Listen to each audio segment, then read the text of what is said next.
राधे कृष्ण राधे कृष्ण। नारद जी का अनेक लोकों में होते हुए गोलोक में पहुंचकर भगवान श्री कृष्ण के समक्ष अपनी कला का प्रदर्शन करना तथा श्री कृष्ण जी का दर्व रूप हो जाना।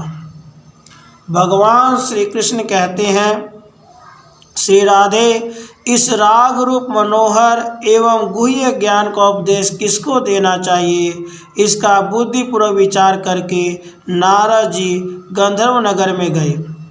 वह तुम्बुरु नामक गंधर्व को अपना शिष्य बनाकर नारद जी मधुर स्वर से वीणा बजाते हुए मेरे गुणों का गान करने लगे।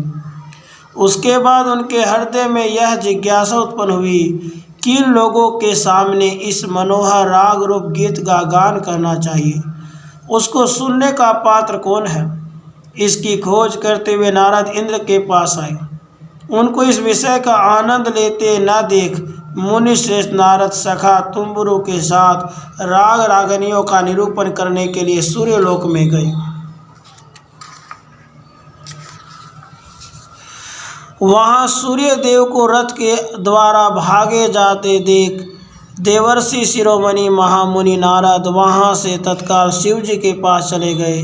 राधे, ज्ञान तत्वज्ञ भूतनाथ शिव के नेत्र ध्यान में निश्चल यह देख नारद जी ब्रह्मलोक में गए।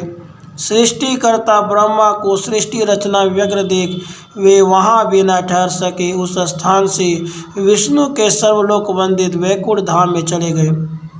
भक्तों के स्वामी भक्तवत्सल भगवान विष्णु को किसी भक्त पर कृपा करने के लिए कहीं जाते देख योगींद्र नारद तुम्बुरु के साथ अन्यत्र चल दिए।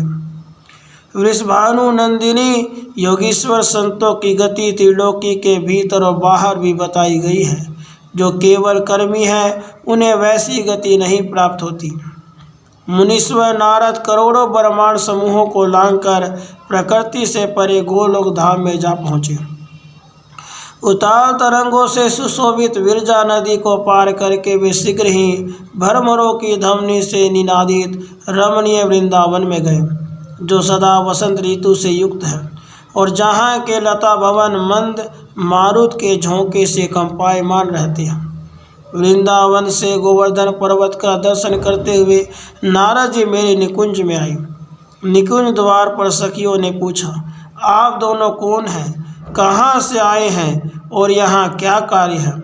ऐसा प्रश्न होने पर मुनि और तुम्बुरु दोनों बोले, सुंदरियों, हम दोनों गान विद्या में कुशल गायक हैं और अपनी वीणा की मधुर ध्वनि साक्षात परिपूर्णतम भगवान राधा वल्लभ श्री कृष्ण को सुनाने के लिए आए हैं।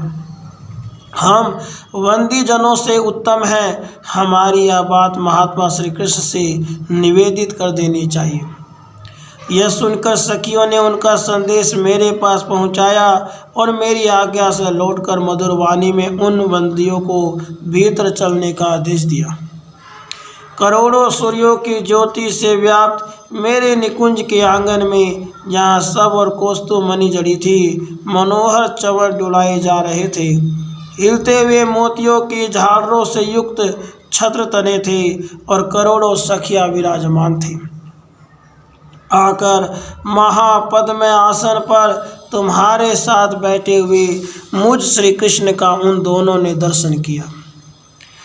फिर प्रणाम और परिक्रमा करके वे मेरी आज्ञा से वहाँ बैठे और मेरी स्तुति करके मेरे गुणों का गान करने के लिए उद्यत हुए।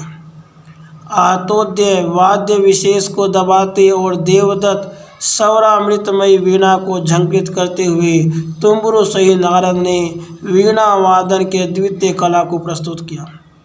मैं उससे बहुत संतुष्ट हुआ और सिर हिलाता हुआ उस वाणी की, उस वीणा की प्रशंसनीय स्वर लहरी की सराहना करने लगा। अंतोत्वा प्रेम के वशीभूत हो अपने आप को देकर मैं जल रूप हो गया। मेरे दिव्य शरीर से जो जल प्रकट हुआ उसे ब्रह्म द्रव्य के नाम से लोग जानते हैं। उसके भीतर कोटि कोटि ब्रह्मांड राशियाँ लुढ़कती रहती हैं। उस उन्नत एवं शुभ जल राशि में लुढ़कते हुए ब्रह्मांड इंद्रायण के फल के समान प्रतीत होते हैं। हे राधे, यह ब्रह्मांड कृष्ण गर्भ नाम से प्रसिद्ध है, जो मेरे त्रिविक्रम रूप के पदाघाट से फूट गया था। उसका भेदन करके जो साक्षात ब्रह्मद्रव का जल यहाँ आया, उसे इस शुभ मनवंतर में पूर्ववर्ती लोगों ने पापहारिणी सौधुर्णी गंगा के नाम से जाना था।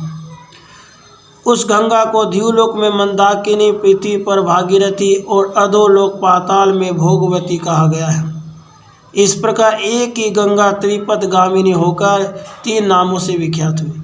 इसमें स्नान करने के लिए प्रणत भाव से जाते हुए मनुष्य के लिए पग पग पर राजसूय और अश्वमेध यज्ञों का फल दुर्लभ नहीं रह जाता। जो सैकड़ों योजन दूर से भी गंगा गंगा का उच्चारण करता है, वह सब पापों से छूट जाता है और विष्णु लोक में जाता है। कलयुग में गंगा का दर्शन करने से 100 जन्मों का, जल पीने से 200 जन्मों का और स्नान करने से 1000 जन्मों का पाप नष्ट हो जाता है। जो जाह्नवी गंगा का दर्शन करते हैं, उनका जन्म सफल है। जो उनके दर्शन से वंचित रह जाते हैं, उनका जन्म व्यर्थ चला गया। हे राधे, जैसे विरजा तुम्हारे भय से द्रवरूपता को प्राप्त हो गई, जैसे विरजा के 7 पुत्र 7 समुद्रों के रूप में द्रव भाव को प्राप्त हो गए, जैसे विष्णु कृष्णा नदी बने, जैसे शिव देव वेणी नदी हुए, जैसे ब्रह्मा कुकुदिनी गंगा हुए और जैसे अप्सरा गंडकी नदी हो गई, उसी प्रकार ये रिभु नामक मुनि भी ब्रह्म भाव को प्राप्त हुए हैं। यह रिभु की प्रेम लक्षणा भक्ति से संभव हुआ है, इसमें संशय नहीं है। जो इस पाप हारिणी पवित्र कथा का श्रवण करता है, वह मनुष्य सब लोगों को लांघकर मेरे गोलोक धाम में चला जाता है। श्री नारद जी कहते हैं, राजन इस प्रकार अपने प्रिया श्री राधा से कहकर श्री हरि रिभु के आश्रम में श्री राधा के साथ ही मालती वन में चले गए। फिर गोपियों की विरह व्यथा को जान भक्तवत्सल भगवान श्री कृष्ण श्री राधा के साथ यमुना के मंगलमय पुलिन पर चले आए। उस समय समस्त गोपीगणों का मान और व्यथा भार दूर हो गया था। उन्होंने जैसे चपलाएं मेघ का आलिंगन करती है, उसी प्रकार घनश्याम को अपनी भुजाओं में भर लिया।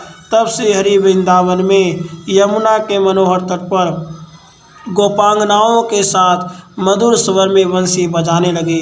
भगवान के उस मधुर राग से गोप कन्याएं मूर्छित हो गई, नदियों का वेग रुक गया, पक्षी अचल हो गए, समस्त देवताओं ने मौन धारण कर लिया, देवनायक स्तब्ध हो गए, वृक्षों से जल बहने लगा, सारा जगत मानो निद्रा में निमग्न हो गया। रात्रि काल में रास रचाकर श्री राधिका और गोपियों के मनोरथ पूर्ण करके ब्राह्म मुहूर्त में भगवान श्री कृष्ण नंद भवन को लौट आए। गोपिकाओं के साथ श्री राधिका का भी अपना आनंद में मनोरथ प्राप्त करके वृषभानुवर के सुंदर मंदिर में चली गई।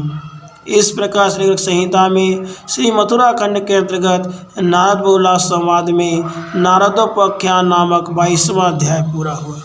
राधे कृष्ण राधे।